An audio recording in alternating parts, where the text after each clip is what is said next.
नमस्कार दोस्तों, एक नए ब्लॉग में आपका स्वागत है। तो आज हम बात करेंगे बिहार चुनाव के बारे में। बिहार एक ऐसा राज्य जो भारतीय राजनीति की धुरी रही है, चाहे वो महात्मा गांधी का स्वाधीनता आंदोलन हो, स्वतंत्रता आंदोलन हो, या जेपी का हो लोकतंत्र बचाओ अभियान। उसने बड़े बड़े लोग को दिया, भारत के प्रथम राष्ट्रपति राजेंद्र बाबू को दिया, और बहुत सारे योद्धा जेपी जैसे लोग उस बिहार की धरती से आए, बोध गया, जिससे बहुत कुछ रहा। बिहार का इतिहास बहुत ही गौरवपूर्ण रहा। लेकिन पिछले 2.5 दशकों में एक व्यक्ति लगातार उस प्रदेश का मुख्यमंत्री बना हुआ है। कैसे बना हुआ है, ये भी एक बहुत ही रोमांचक चीज है, क्योंकि नीतीश कुमार पिछले 25 सालों में उनकी पार्टी कभी अकेले दम पर सरकार बनाने की हैसियत में नहीं रही, फिर भी वो मुख्यमंत्री बनते रहे और लगातार बदलते रहे। कहते हैं कि नीतीश कुमार का चरित्र ऐसा हो गया जैसे एक बेस्वा का चरित्र होता है। कोई उनकी विचार नहीं, कोई नैतिकता नहीं, कोई उनकी विचारधारा नहीं, सिर्फ और सिर्फ कुर्सी। कहते हैं शुरुआत में जिस व्यक्ति को लोगों ने बिहार के सुशासन बाबू कहा, वो कब दुशासन बाबू बन गया पता ही नहीं चला। उसने बिहार के अस्मिता को, बिहार के राजनीति को, बिहार के विकास का चीरहरण किया, और ऐसा चीरहरण किया कि बिहार पिछले 2.5 दशकों से कराह रहा है। बिहारियों के लिए बुरा लगता है, लेकिन कहीं ना कहीं वो भी इसके दोषी हैं, वो भी उसके जिम्मेदार हैं।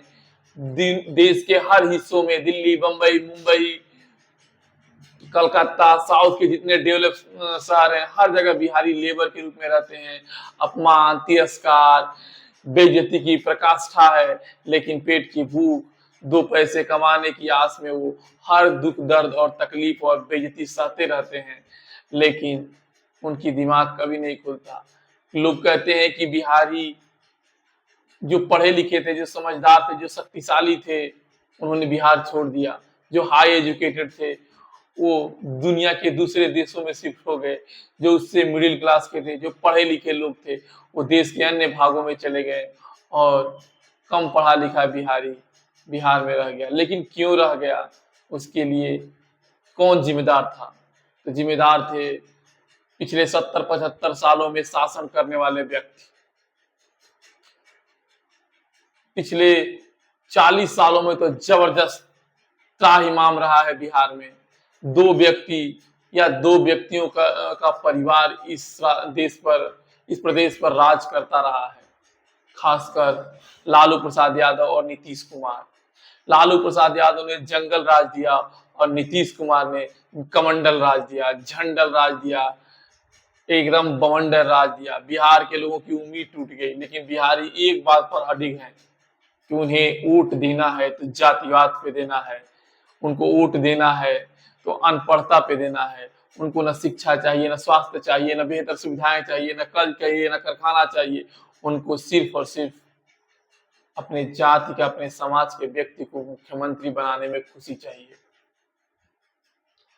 पिछले 25 सालों से नीतीश कुमार उस प्रदेश के मुख्यमंत्री बने हुए हैं। वो प्रदेश बीमार है। उन्होंने बार बार अपने नैतिकता को बेचा, अपने चरित्र को बदला, जैसे एक बेसवा समय समय पर बदलती रहती है। नीतीश कुमार ने नैतिकता की प्रकाष्ठा को भी पार कर दिया। वो इतने अनैतिक हो गए कि उनकी कोई नीति नहीं रही।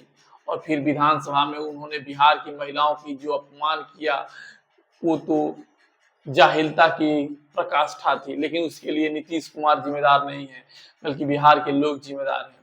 कहते हैं हर किसी को उम्मीद मिलता है, हर किसी को एक रास्ता दिखता है, ऊपर वाला दिखाता है। वैसे ही एक रास्ता इस बार जन सुराज पार्टी के प्रशांत किशोर की तरफ से आया है। एक ऐसा व्यक्ति जिसने 2014 में प्रधानमंत्री नरेंद्र मोदी को एक असंभव जीत दिलाई थी, वो व्यक्ति अपने राज्य की स्थिति देखकर खुद उतर आया है। एक अवसर है, एक मौका है, एक ऐसी परिस्थिति है कि बिहार बदल सकता है, बिहार सुधर सकता है। लेकिन शायद बिहारी ये बात नहीं मानेंगे, क्योंकि बिहारियों को ना अपना बिहार बदलना है, ना अपनी स्थिति बदलनी है, ना परिस्थिति बदलनी है। बदलना है तो उनको सिर्फ अपना समाज, अपने समाज के एक व्यक्ति को मुख्यमंत्री बनाना है। प्रशांत किशोर जैसा पढ़ा लिखा समझदार और बिहार के लिए चिंतित, और उसकी बातों में ऐसी एक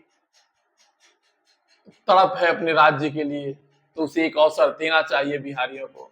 लेकिन मुझे नहीं लगता कि बिहारी ऐसा करेंगे, क्योंकि वो लौट के बुद्धू घर को ही जाएंगे। कहते हैं हर राज्य को, हर देश को, हर प्रदेश को एक अवसर मिलता है। जैसे 2004 में इस देश को डॉक्टर मनमोहन सिंह जैसा प्रधानमंत्री मिला था। एक मैसेज था कि ऐसे व्यक्ति को प्रधानमंत्री बनाओ, ऐसे व्यक्ति को चुनो, राजनीतिक व्यक्तियों को मत चुनो।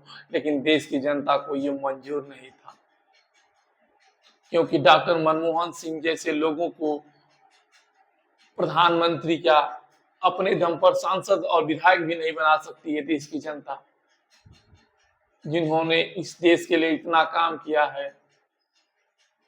एक मार्गदर्शक था भगवान की तरफ से कि इस देश की स्थिति और परिस्थिति बदल सकती है। वैसे ही बिहारियों के पास इस बार अवसर है प्रशांत किशोर के रूप में।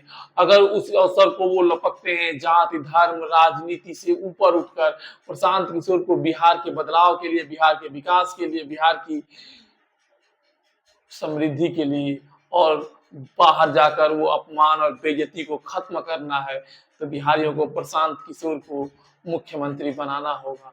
अगर वो नहीं बनाते हैं, ये अवसर को नहीं लेते हैं, तो फिर आने वाली हर सदी उनको कोसेगी, आने वाली पीढ़ियां उनको गाली देंगी, कहेंगी कि तुम जैसे लोगों ने लालू प्रसाद यादव को जंगल राज के लिए बनाया, तुमने नीतीश कुमार को दुशासन बाबू बनाया, जिसने चीर हरण कर दिया उस प्रदेश का, उस राज्य का।